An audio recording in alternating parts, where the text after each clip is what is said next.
فی قلوبہم مرض فزادہم اللہ مرضا وَلَهُمْ عَذَابٌ عَلِيمٌ بِمَا كَانُوا يَكْذِبُونَ۔ ترجمہ کنز ایمان۔ ان کے دلوں میں بیماری ہے تو اللہ نے ان کی بیماری اور بڑھائی اور ان کے لیے دردناک عذاب ہے، بدلہ ان کے جھوٹ کا۔ تفسیر صراط الجنان۔ فی قلوبہم مرض، ان کے دلوں میں بیماری ہے۔ اس آیت میں قلبی مرض سے مراد منافقوں کی منافقت اور حضور پر نور صلی اللہ علیہ وآلہ وسلم سے بغض کی بیماری ہے۔ معلوم ہوا کہ بد عقیدگی روحانی زندگی کے لیے تباہ کن ہے، نیز حضور اقدس صلی اللہ علیہ وسلم کی عظمت و شان سے جلنے والا مریض القلب یعنی دل کا بیمار ہے۔ روحانی زندگی کے خطرناک امراض، جس طرح جسمانی امراض ہوتے ہیں اس طرح کچھ باطنی امراض بھی ہوتے ہیں۔ جسمانی امراض ظاہری صحت و تندرستی کے لیے سخت نقصان دہ ہوتے ہیں، اور باطنی امراض ایمان اور روحانی زندگی کے لیے ظاہر قاتل ہے۔ ان باطنی امراض میں سب سے بدتر عقیدے کی خرابی کا مرض ہے، اور اس کے علاوہ تکبر، حسد، کینہ اور ریاکاری وغیرہ بھی انتہائی برے مرض ہیں۔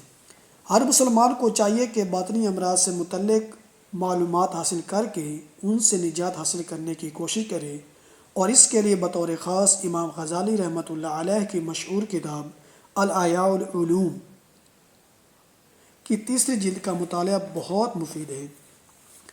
فزادہم اللہ مرضا، تو اللہ نے ان کی بیماری میں اور اضافہ کر دیا۔ مفسرین نے اس اضافے کی مختلف صورتیں بیان کی ہیں، ان میں سے 3 درج ذیل ہیں۔ نمبر 1، ریاست چھین جانے کی وجہ سے منافقوں کو بہت قلبی رنج پہنچا، اور وہ دن بدن حضور پر نور صلی اللہ علیہ وآلہ وسلم کی ثابت قدمی اور غلبہ دیکھ کر حسد کی آگ میں جلنے لگے۔ تو جتنا نبی کریم صلی اللہ علیہ وسلم کا غلبہ ہوتا گیا اور آپ صلی اللہ علیہ وسلم لوگوں میں مقبول ہوتے گئے، اتنا ہی اللہ تعالیٰ نے منافقوں کے رنج و غم میں اضافہ کر دیا۔ نمبر 2، منافقوں کے دل کفر، بد عقیدگی اور نبی کریم صلی اللہ علیہ وآلہ وسلم سے عداوت اور دشمنی سے بھرے ہوئے تھے۔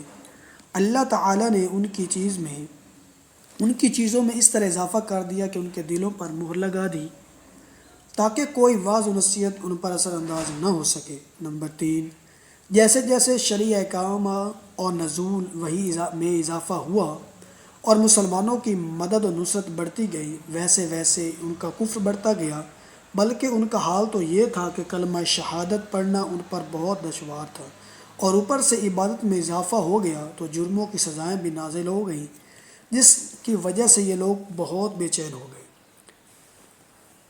وَلَهُمْ عَذَابٌ عَلِيمٌ بِمَا كَانُوا يَكْذِبُونَ، اور ان کے لیے ان کے جھوٹ بولنے کی وجہ سے دردناک عذاب ہے، یعنی اللہ تعالیٰ اور آخرت پر ایمان لانے کا جھوٹا دعویٰ کرنے کی وجہ سے ان کے لیے جہنم کا دردناک عذاب ہے۔ جھوٹ بولنے کی وعید اور نہ بولنے کا ثواب۔